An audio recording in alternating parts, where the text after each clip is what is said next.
So in this case, we'll subtract 8 from both sides to get t squared minus 4t equals negative 8.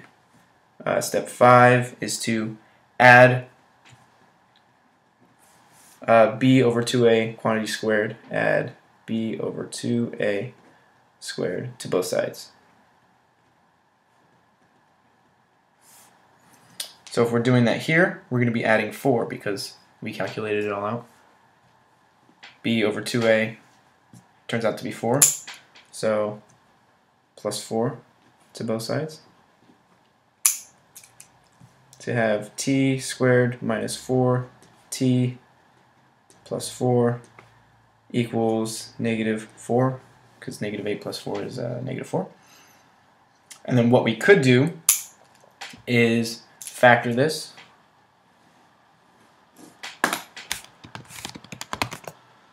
What we could do is factor this. However, I'm going to use the shortcut, and the shortcut is coming from here. This is a negative 2. So what I'm going to do is write t minus 2. If this was a positive 2, I would write plus 2 here. Okay? So t minus 2 quantity squared equals negative 4. Because I didn't do anything to this side. If you want to try and factor this, you can. Go ahead. Go ahead. Make my day. I can put that in. Or I mean, I could factor this and I would get exactly this. So this is the shortcut. Saves us a bunch of time. After this, we can solve like normal. So add that to both sides. I guess step 6 was to use shortcut. Use shortcut. Cut to factor. So this is factor form, and then we can square root both sides and solve. So step 7 is to solve. So if we square root both sides,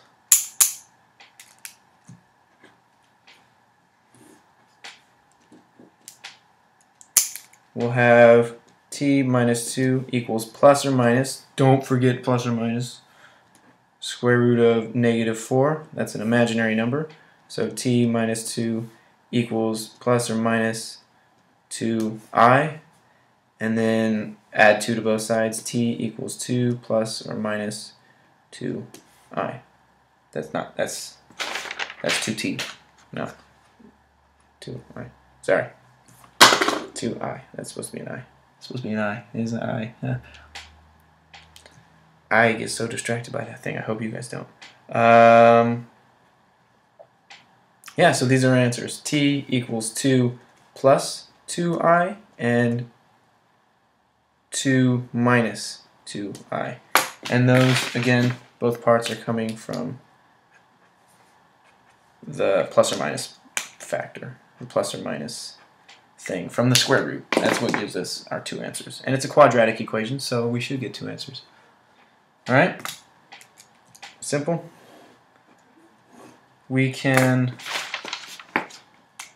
highlight this in orange and each one of these in blue because they're the steps. It's not too bad. Looks like a lot of steps, but they're really quick steps, so you shouldn't be too worried. Alright, next example. I think I can fit it on this page. I'm going to try to, if I can find it. Okay.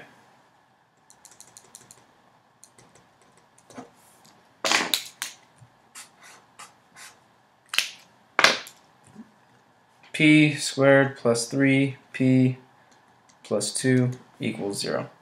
So it's in standard form, so I can do step 1. Oh, done. Easy. Ha! Step 2, find A, B, and C. A equals 1, B equals 3, C equals 2.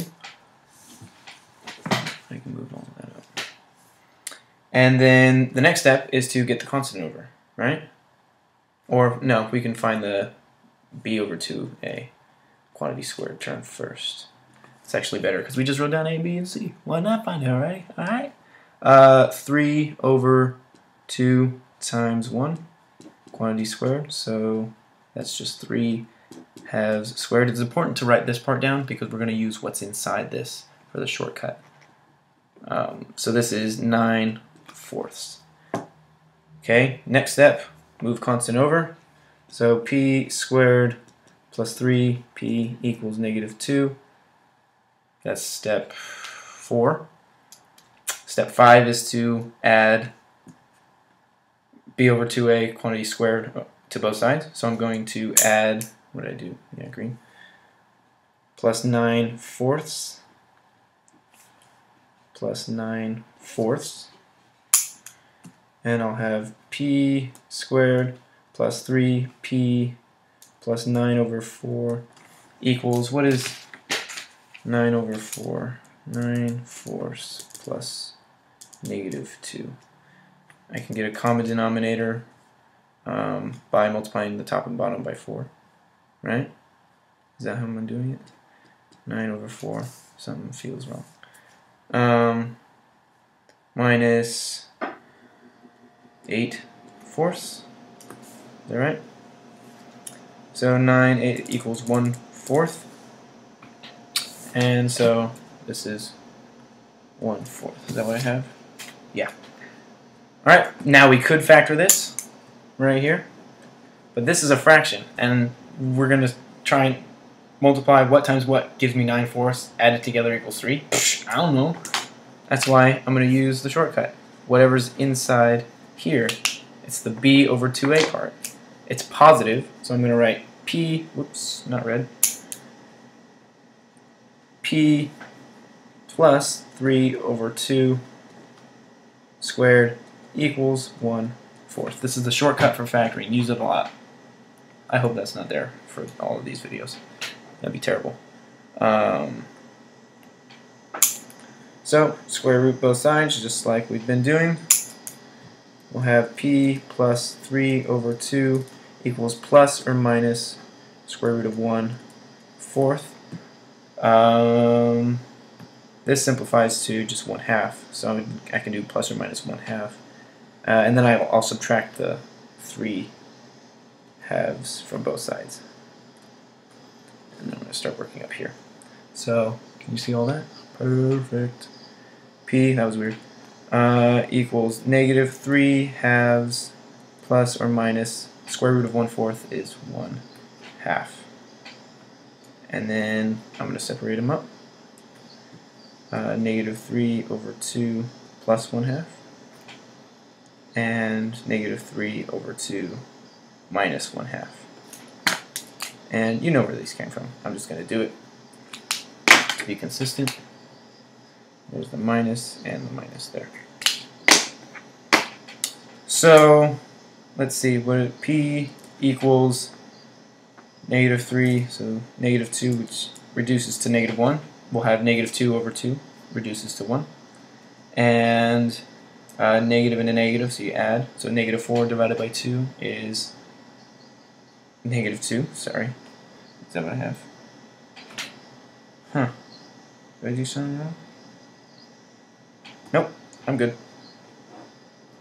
So, those are our solutions. And we finished the rest of the steps. I forgot to say that, but it doesn't matter. We use a shortcut to factor here. And I'll make this blue. It's a plus. Oh, that looks green, doesn't it?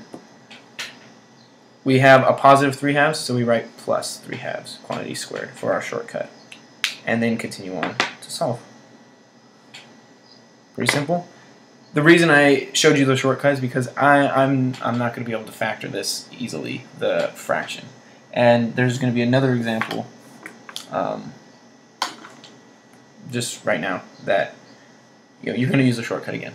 I advise you use a shortcut all the time. Last page. Last example.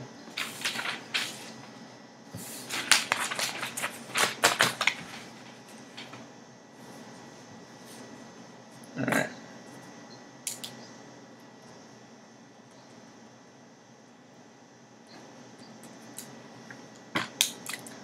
So this will be with a leading coefficient. There will be a leading coefficient here. So 2y squared plus 2y plus 5 equals 0. The only additional step in this is dividing by that leading coefficient after it's in standard form. So, only additional step. I'm going to do this. I guess you can't see it if it's in blue. Oh well. It's a star. Additional step. All you have to do is divide by leading coefficient. That way, the problem is exactly like it was before, except for maybe there would be a fraction involved. But we're not even factoring, so it's not even. We're doing a shortcut for factoring, so it's not a problem at all, or it shouldn't be. So that'll be blue.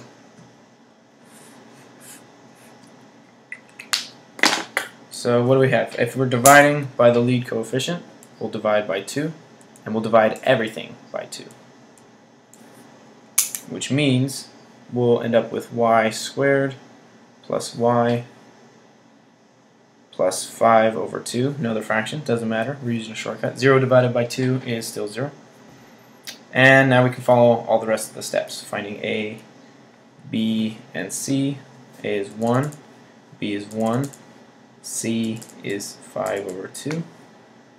And we got to get the constant over, so we'll subtract it. Plus y equals negative 5 over 2. And b over 2a quantity squared. That gives us 1 over 2, right? 1 over 2 quantity squared, which is just 1/4. So if we want to add this to both sides, that's another one of the steps. We can do that. 1/4 plus 1/4.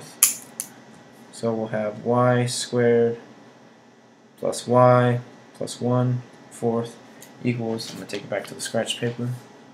What are we doing? Negative 5 over 2 plus 1/4. Got to get a common denominator. So multiply both the top and bottom by 2. So I'll have negative 10/4 plus 1/4, and that's negative 9 over 4. Is that right? Yeah. So negative 9 over 4.